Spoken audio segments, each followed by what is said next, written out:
Dwayne, and today we're going to take a look at that old classic Christmas carol, Angels We Have Heard on High. And I think we'll tackle it from the Alberti bass standpoint. It's pretty easy.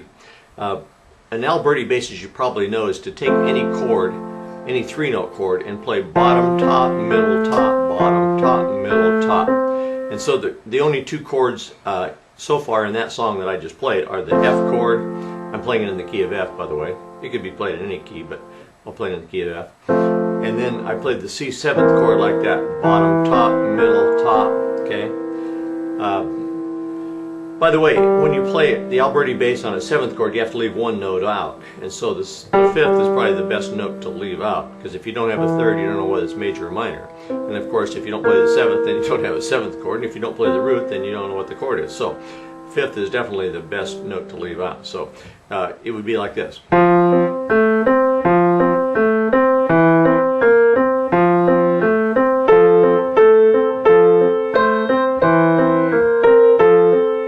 It would sound better if we did it higher.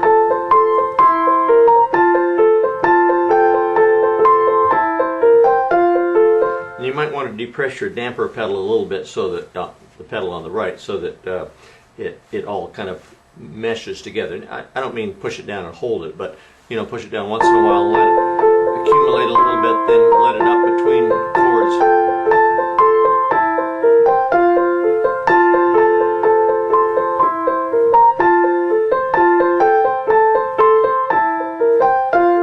If we were in the key of G, then our two chords would be G and D7. If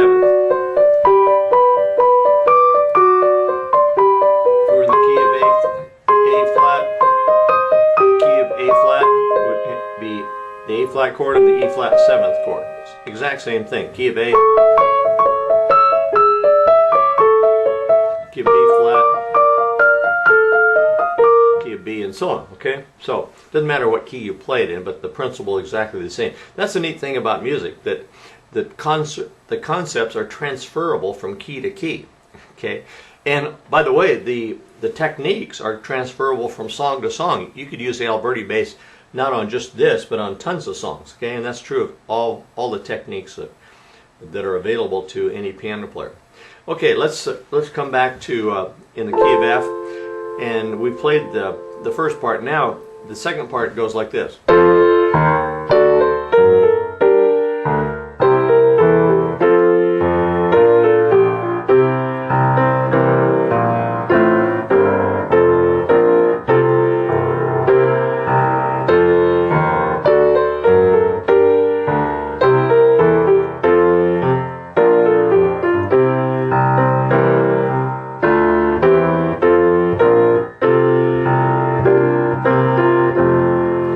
But I think we'll add some left-hand run, so watch this.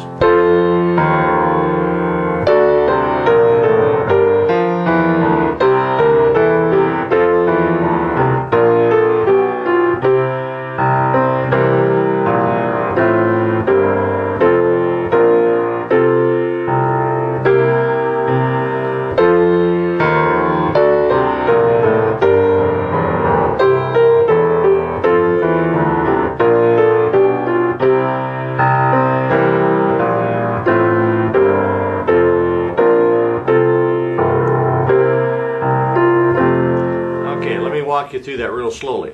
It goes from the F chord to the D7th chord. So I'm going to, in my left hand, I'm going to go F, E flat, D. See, I'm simply walking the path between F and D. So I could go E natural, but I kind of like the feeling of the E flat chord because that creates an F7th. This is D7th. Now, your left hand can go down just like I did first time. But if you do that, you're doubling the melody, because the melody does that. Okay, so that may not be a good idea. You might want to go, in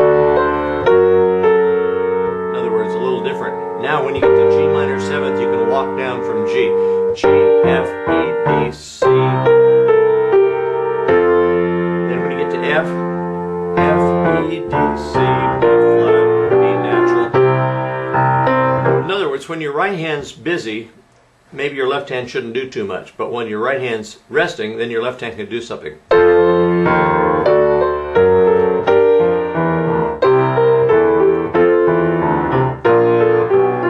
see the logic there?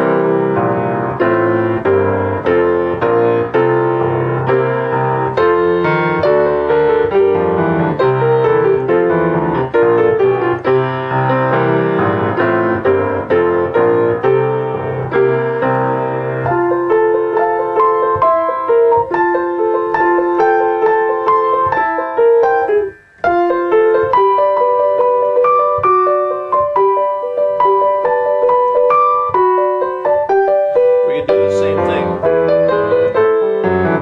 in the key of G.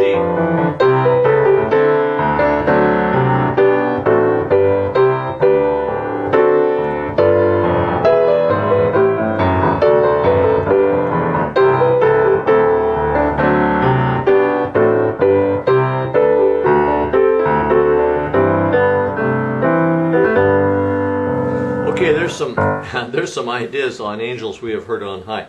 By the way, I've had a couple of comments lately on YouTube about my hands being ugly, and I'd like to explain that. They're absolutely right. My hands are ugly, and but that should be an encouragement to you, because in the first place, I wasn't born with hands that are suitable for piano playing. My hands are little, and my fingers are short and kind of stubby. And you know, piano players should have long fingers and have, you know, supple movement and so on. But I was not given that, but it should be an encouragement because I've done fairly well, even with the hands that I have. And the reason they're so ugly now is because I had a series over the last few years of 4 heart attacks, followed by a 4-way bypass. And since the 4-way bypass, the blood pools under my skin in my arms and hands. Okay, just a little explanation of why the hands look a little funny. But it doesn't bother me if it doesn't bother you, okay? So God bless you and Merry Christmas. Bye-bye for now.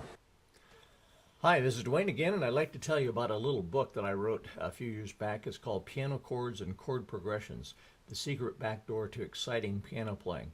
And it's a terrific resource about chords. If you want to know more about chords, you ought to latch onto this book. It's just barely over $10, $11 I think it is. And it covers all the chords and chord progressions that I talk about in my videos. It's just a great, it's not a substitute for videos, of course, but or DVDs, but it's a great summary, and it's so inexpensive that it's well worth your while to get.